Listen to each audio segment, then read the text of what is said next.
And then a couple more, that's all of my words. Hi everybody, my name is Kelsey and we're about to get very, very nerdy with my March TBR.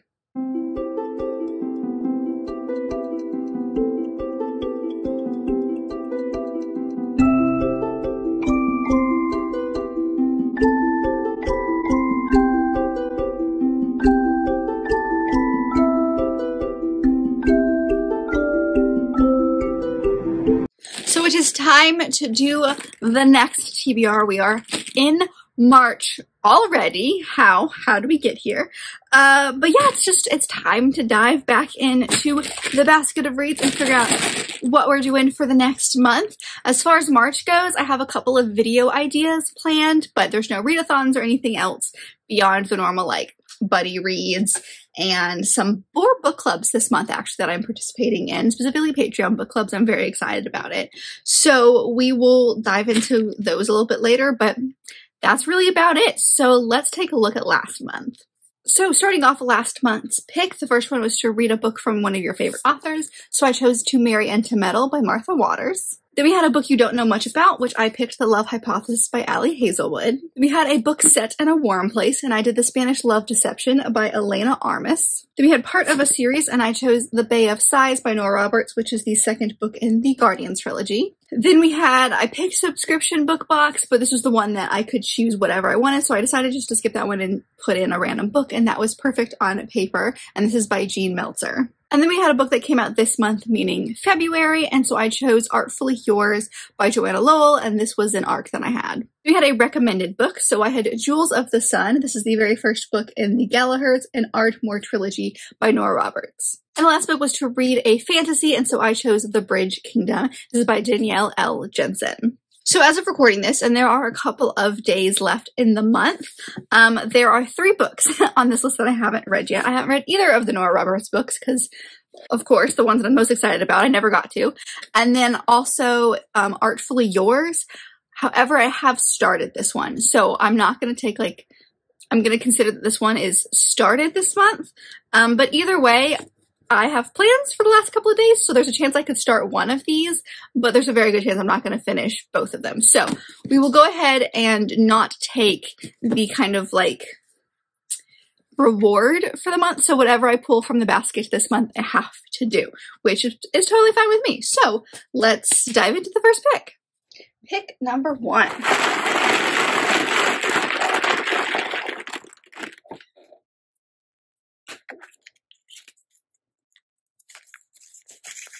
All right, let's read a paperback. The first one is to read a paperback. So for this one, I have chosen Highly Suspicious and Unfairly Cute by Talia Hibbert. This is this author's newest book. I got this in January. This is her YA book. I believe it's her first step into YA. And this book follows Bradley and Celine, who were kind of friends when they were growing up. Bradley is they are now in high school, and Bradley is the football star, and Celine feels like he abandoned her for the popular kids table, so they don't get along, but they're both part of this 2-part survival course in the woods. And so them being paired up in the survival course, they're going to end up having to talk about their problems and stuff that's going on. So I'm very excited to see Talia Hibbert's step into YA. I've loved her other stuff, but they've all been adult, so I'm very interested to see how this is going to go. It's not super long, but I do love Talia Hibbert, so I had to fit this in somewhere. Pick number 2.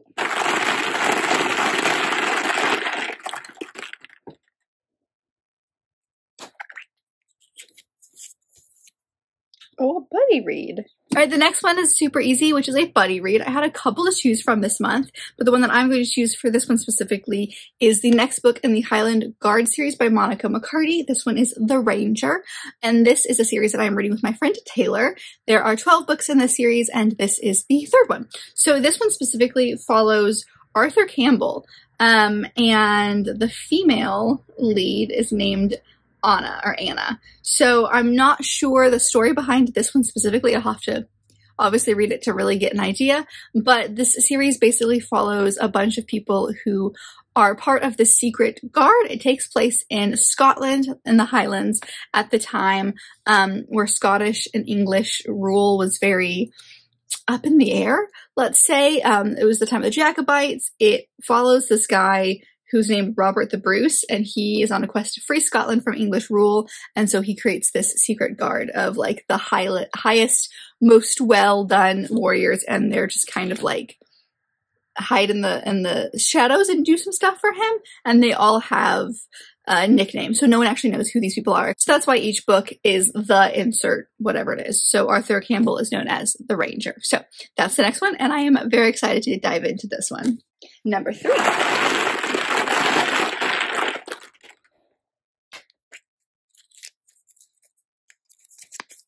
Right? Read a book with royalty included.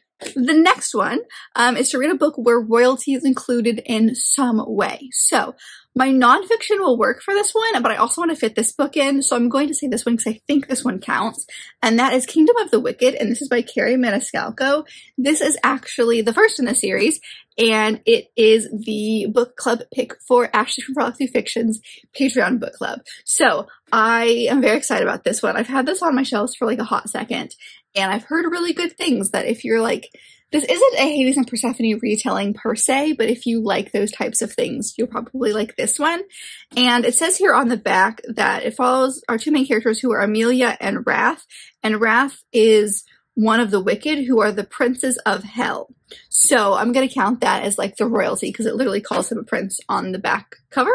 But basically, Amelia's twin sister Victoria was brutally murdered at the very beginning of this book, and she's trying to figure out kind of what happened. So Amelia basically goes on this revenge mission to figure out who killed her sister and enact revenge. And she runs across Wraith, who, like I mentioned, was one of the princes of hell that she's been warned against since she was a child. And he claims that he's on her side and was tasked by his master to solve a bunch of women's murders on the island. So it looks like the two of them are teaming up to solve this mystery. But it is a James Patterson Presents story, and a lot of the books that I've read that are under that publication subsect, I guess, have been really good. So I'm excited to dive into this series and really see what it's like and if it is for me. And I've heard good things about this author, but this is the only series as of right now that I'm interested in by this author, so I'm interested to see if she is going to be an author for me. Also a book club pick, so check. Number 4.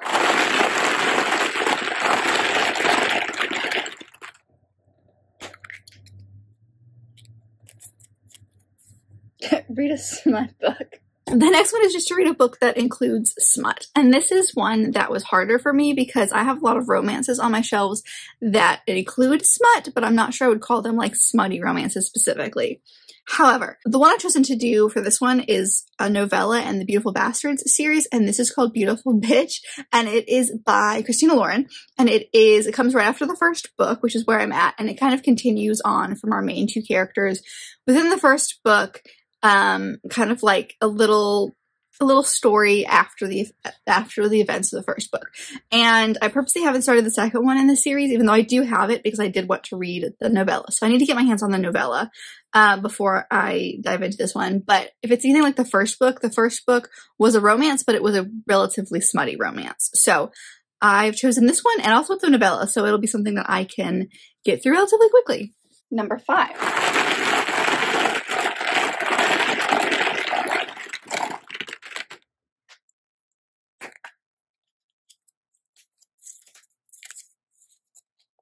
Ooh, a book with a weapon on the cover.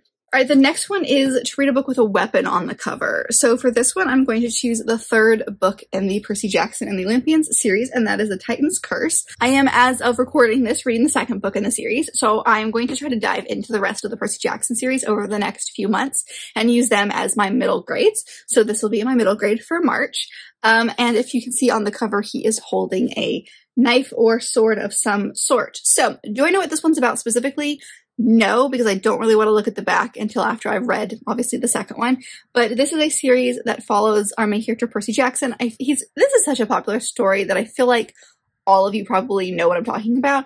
But this series follows Percy Jackson, who is a demigod, which basically means that his mother was immortal and his father is a god. And so in the first book, he ends up going to this summer camp called Camp Half-Blood, and it's basically a bunch of demigods all there, where one of their parents was a Greek god or goddess. And so he makes some friends there, and we learn who his father is, and we learn some stuff that's happening behind the scenes. So there is an overarching plot throughout all of these books, but each one specifically tackles, I think, a smaller storyline. They're not super big. There are 5 of them, but I think as of this year, Rick Riordan has written a 6th one, but I'm not 100% sure how that falls within this world. But I love Greek mythology, so I am excited to finally dive into the Percy Jackson series, because I did enjoy the first one, but it's been a couple of years since I read the first one. So this is the year. I'm making 2023 the year that I finished the series. Number 6.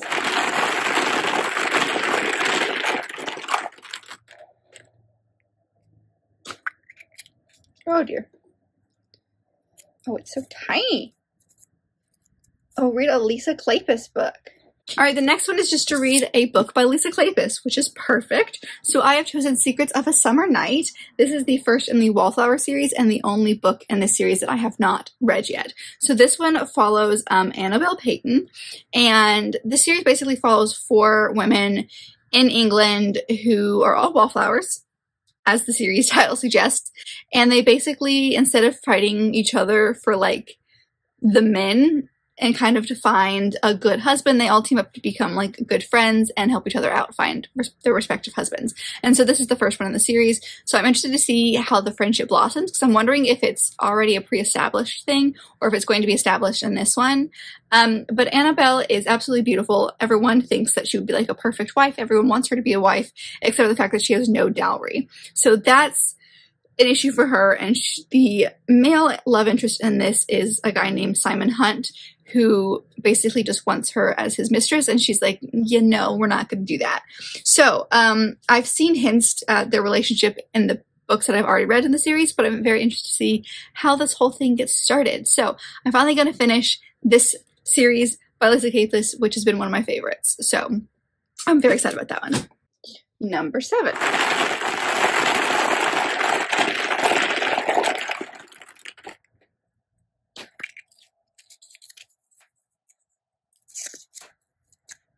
Read a romance. Then we have just 2 read a romance. So I am going to be picking up The Sizzle Paradox by Lily Menon. This is the second book, well, this is the second adult book by this author. She writes also under Sandia Menon for her YA books, but this one follows a grad student, and I did actually start it. I still have the bookmark into where I started. I got it almost 50 pages into this book, and I do remember a lot of it, but I am going to start over from the beginning and dive into this one. This was an ARC that I got and just never made time for, so I'm also helping out my NetGalley ARC shelf by reading this book and giving my thoughts on it. But our main character's name is Lyric, and she is studying sexual chemistry and romantic partners and what makes for a successful long-term relationship. But she is having a lot of issues, and so her roommate slash best friend, Kyan, has absolutely no problem with women, and so they basically strike up a bargain where he's going to help her, I don't know, flirt better or do some things to find the partner that she is trying to prove with her thesis. And clearly there's going to be some romance along the way between those two. But I loved all the other books that I've read by this author, so I'm very excited to dive into this one. And number 8.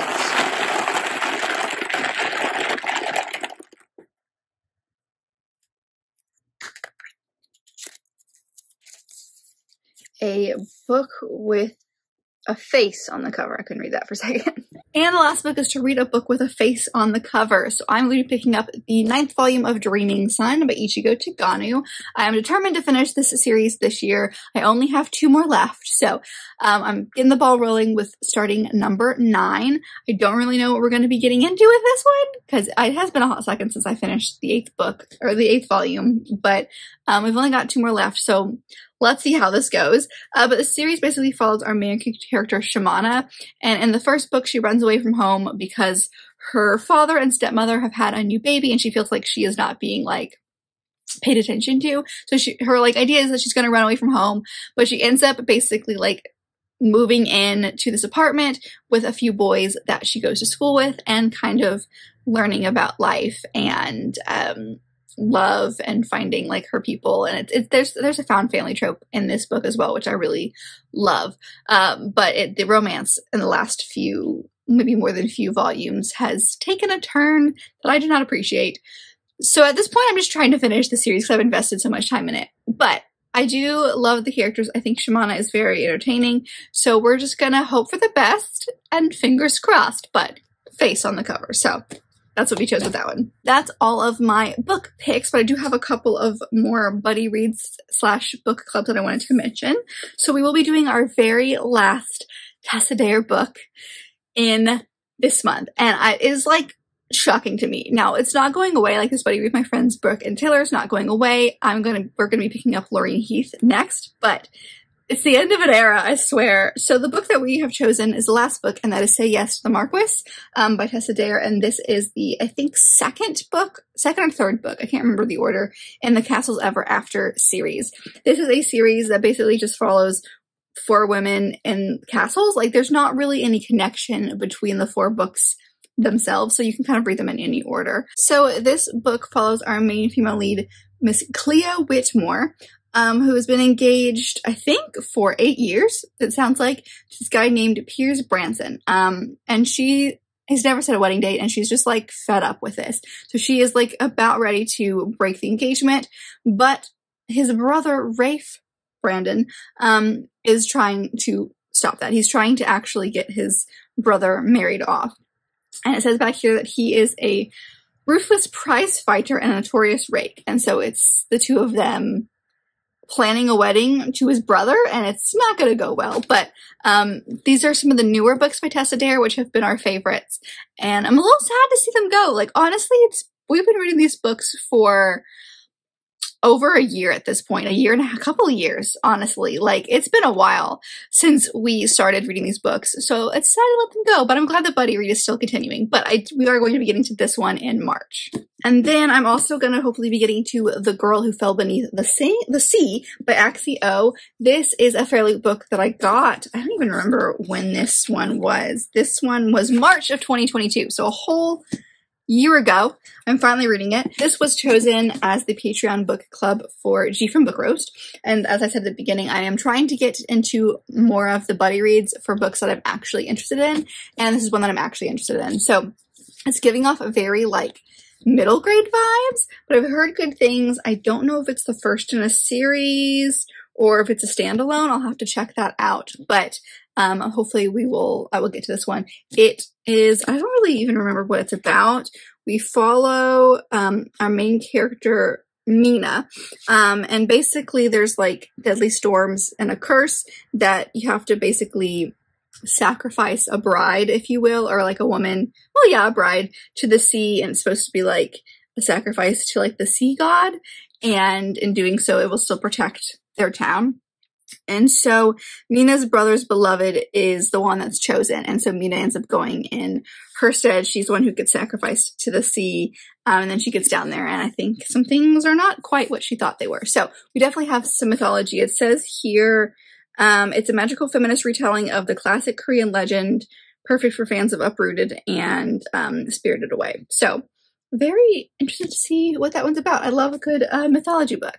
And then I did mention my nonfiction book, because I did mention my middle grade. So the nonfiction book that I'm planning on getting to this month is How to Be a Tutor, a Dawn to Dusk Guide.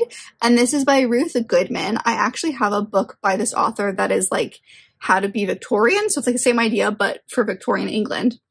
And this audiobook was free with my Audible subscription. Like, it's one of those freebies that like you don't have to pay for, or you don't have to use a credit or anything for. So we'll be getting to this one. I'm very interested in it. I love the Tudor England time period. You guys know this. So I'm interested to see what this is going to be, and if this is an author for me, and then maybe I'll dive into the Victorian one as well. But Tudor England is the one that was calling to me. It was also the free one. So 2 birds, 1 stone here. So that's going to be my nonfiction. And that's it. I mean, I do have some other kind of like secret TBR vlog ideas planned for this month, but beyond that, this is my plan. I think I did pretty good. There's a lot of romances on here, which is always fun. I got some middle grade. I got some historical romances, which usually I can get through really quickly. I've got some mangas. I'm feeling very productive and proud of how this turned out. because I got a lot of things on this list that I wanted to get on this list, and then I got some things that are just going to be fun that I'm excited about. So I hope you guys enjoyed. Let me know, as always, if you've read any of the books that I mentioned in today's video, or if you have some plans for March as far as your reading goes. Let me know some of the stuff you're reading. Are you participating in any book clubs or buddy reads, or are there any readathons out there that you're participating in? Let me know. But if you liked this video, and I very much hope that you did, don't forget to give it a big thumbs up and subscribe down below if you'd like to be part of this awesome growing family. I've also got all my social media down there, as well as other fun bookish links, so check all of that out, and I'll see you guys in my next video. Bye!